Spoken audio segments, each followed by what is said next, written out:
nursery friends, welcome back to a new nursery video. I hope you had a wonderful holiday break and a lovely new year. I took a little bit of a break myself, but I am back making new videos for you guys, so I hope you enjoy. For today's video, we are going to do a little story, and after our story, we're going to do a little bit of sensory play, and I will show you exactly the ingredients we need for our sensory and how to play with it. So the story that we are reading today is called Over and Under the Snow, and it is all about the animals you may see when you go out for your walks. Some of them go over the snow and some of them burrow down under the snow, and we're going to learn all about that today. Let me turn down the brightness just a little bit, and here we go. Over the snow, I glide into the woods, frosted fresh and white.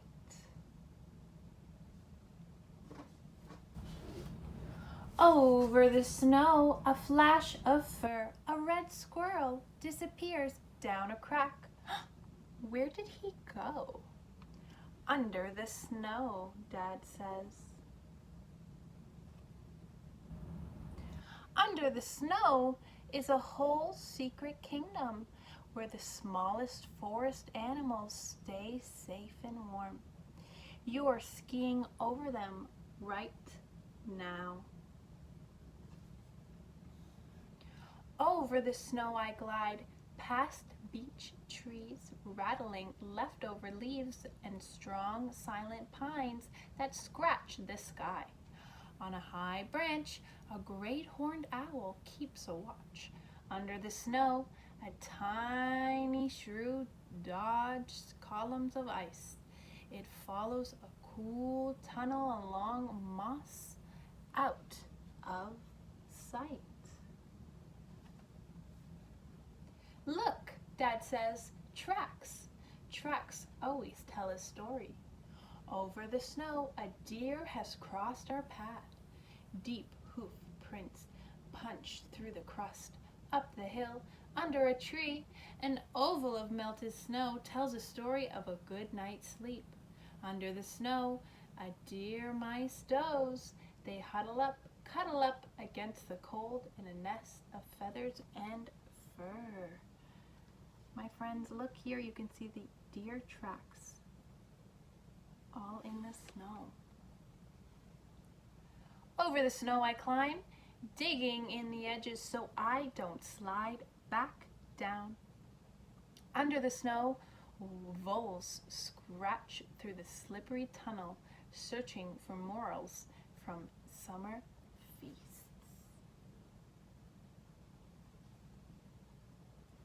Over the snow, I swoosh down, down, faster, faster, down, faster, faster. Whoops! Under the snow, a snowshoe hare watches from a shelter of spruce. Almost invisible, she smooths her fur, a coat of winter wear. Over the snow, I glide past reeds where tadpoles play tag in the springtime. Under the snow, fat bullfrogs snooze. They dream of sun-warm days back when they had trails. Over the snow, I stand and stare, little mountains in the marsh. Under the snow, beavers gnaw at aspen bark. Settled in for supper, can they hear my tummy rumbling too? Over the snow, stop, a sound. We stand like statues, carved in ice, till a bushy-tailed fox steps from a thicket, tips his ears to the ground, listens, listens, listens. And he leaps out onto the snow after an invisible dinner. His paws scratch away to find the mouse he heard, scritching, scritching, scratching along underneath, under the snow. Over the snow I glide, a full moon lights my path to supper. Under the snow a chipmunk wakes for a meal. Bedroom, kitchen, hallway. His house is right under my feet. Look at the chipmunk underneath the snow on the ground with its home. Over the snow I climb one last hill. Bonfire smoke rises, warm hands, hot cocoa, hot dogs sizzling on pointed sticks. Under the snow, a black bear snores, still full of October, blueberries, and trout. Looks like the black bear is hibernating. Over the snow, the fire crackles and sparks shoot up in the stars. I lick sticky marshmallow from my lips and lean back with heavy eyes. Shadows dance in the flames. Under the snow, a queen bumblebee drowns away December. All alone, she'll rule a new colony in spring. Here is the queen bumblebee sleeping away during the cold, cold weather. Over the snow, I glide home on tired legs. Clouds whisper down feathery, soft flakes. Under the covers, I snuggle deep and drift into dreams of cuddling deer mice and slumbering frogs, hungry beavers and tunneling wolves, drowsy bears and busy squirrels, and the secret kingdom under the snow. My friends, that is the end of our story. So friends, in that story we learned about all the different winter animals you may see leaving tracks over the snow, and you may also notice sometimes in the snow there are holes, and inside those holes you might see some squirrels or some mice burrowing inside to keep warm over the winter months. So with all that in mind, we're going to move on to our sensory experiment, which is going to be us making our very own homemade snow. And after we've made our snow, we are going to look at different track prints that animals make in the snow, and we're going to try and make them in our snow as well. So to get started, the only two things we really need to make our snow is we need some conditioner. So I have just any type of conditioner. And then we also need some baking soda. So if you have these two things with you at home, you can go grab them and we can get ready to go make our homemade snow. Okay, so once you have all of the materials listed, you are also going to want to grab a container and a spoon. So there isn't really much rules on how much conditioner and how much baking soda you need. We're kind of just going to wing it and see what consistency we get. So the first thing I'm going to do is I'm going to shake my bottle and I'm going to squeeze a little bit of conditioner into my container. Just a little bit will do. After I've squeezed that in, I am going to put some baking soda on top of my conditioner, probably a little bit more than the conditioner that you have. Okay, just like that. And then you're going to just want to take your spoon and you're going to want to mix it together. Mix it all the way together until it starts to form a snow-like consistency.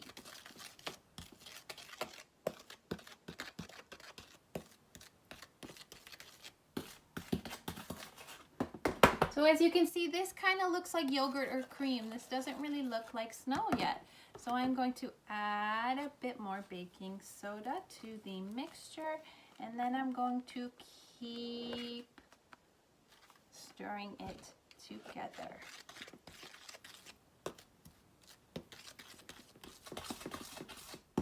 So once you're done stirring, your mixture should kind of look like this, a bit bumpy. That's kind of what snow looks like. It kind of sticks together and it's a bit bumpy. And then once you've stirred it together completely, you can take your spoon out and you can grab your snow. So as you can see, I have my snow. It doesn't really stick to my fingers too much. You can take it, you can roll it into a ball. You can make some snow people out of it. You can dig with it. You can feel it. What does it feel like? Is it rough? Is it smooth? Is it slimy? Mine actually feels cold, just like snow. So after you've made your mixture, you are going to flatten it down with your hand. Flatten, flatten, flatten. So we can make our animal track prints.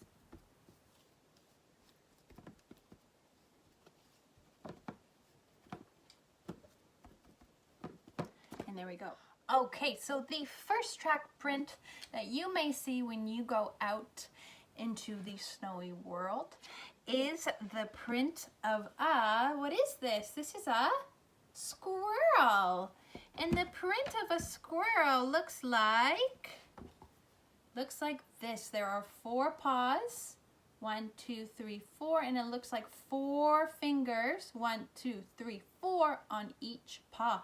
So in our snow, we are going to try and make some squirrel paw prints.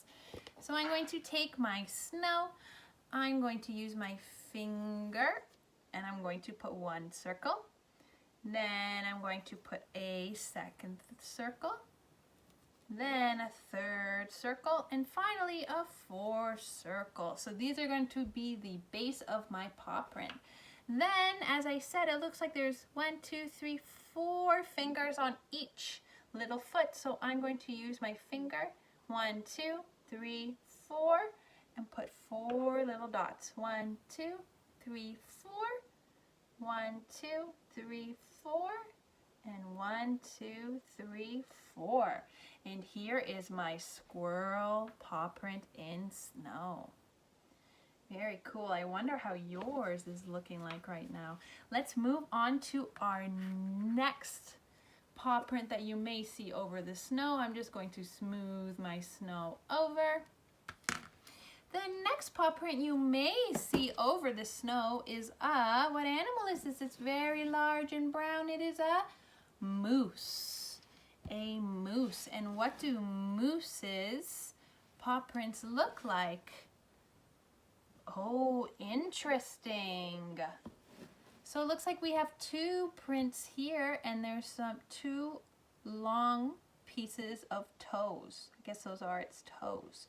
So we're going to try and make that right now in our snow. So I'm going to take my snow again. I'm going to use my finger, and I am going to make the moose paw print. So I'm dragging my finger across, and I made like a C shape, kind of like a C, or I guess it would be this way, C. And that is my moose paw print. Let's move on to the next one. Smooth out your snow. The next paw print you may see is a brown bear. There was a brown bear in our story, or a black bear in our story. So the brown bear's print, very large, is a very, very large circle. And how many toes? 1, 2, 3, 4, 5 toes. And it looks like it has claws as well, 5 claws. So let's make our brown bear print. I'm going to take my snow and my finger, and I'm going to make a big, big, big, big circle. Big, big, big circle for the big brown bear. After I've done that, I'm going to do 5 toes. 1, 2, 3, 4, 5. 5 toes, and I'm missing the claws. So I'm going to do some claws. 2, 3, 4, 5 claws. Here is my brown bear print. Let's move on to the next one. I am going to smooth out my snow once again. And there we go. Our next animal is a wolf. A wolf. And this is our last animal for our sensory paw prints. Oh, and these prints kind of resemble dog paw prints. So as you can see, there's 1 large circle in the middle, And then there's 1, 2, 3, 4 toes, and it looks like 4 nails on each foot. So we're going to try and make a wolf paw print in our snow. So I'm going to do 1 large circle, another large circle for the other paw print, and then 1, 2, 3, 4. 1, 2, 3, 4. Those are my toes, and I need my nails. 1, 2, 3, 4. 1, 2, 3, 4. And here are my snowy wolf paw prints. And my friend, that is the end of all the paw prints that we will be doing today. So once you are done making your paw prints, you can just smooth over your snow again. Put your lid on top of your container, and if you want, you can put it in the fridge or freezer so next time you use it, it's nice and cold, just like the snow outside. Okay, my friends, I hope you learned a little bit today about the animals that you may see outside over the snow and the animals that like to bury down under the snow, and some paw prints that you can look for when you go on your walks outside. You will probably see more dog and bunny tracks, maybe some coyotes and foxes. Probably you might see wolves if you live near a forest, and bears if you live near a forest. But make sure to keep your eyes peeled when you go for your walks, and you can look at the paw prints and you'll be able to name them because you'll know whose is who. My friends, I really hope you enjoyed this activity. I hope you enjoy your sensory snow and you use it lots, especially if it's too cold to go out. I will see you again next week for a new video. Goodbye, my friends.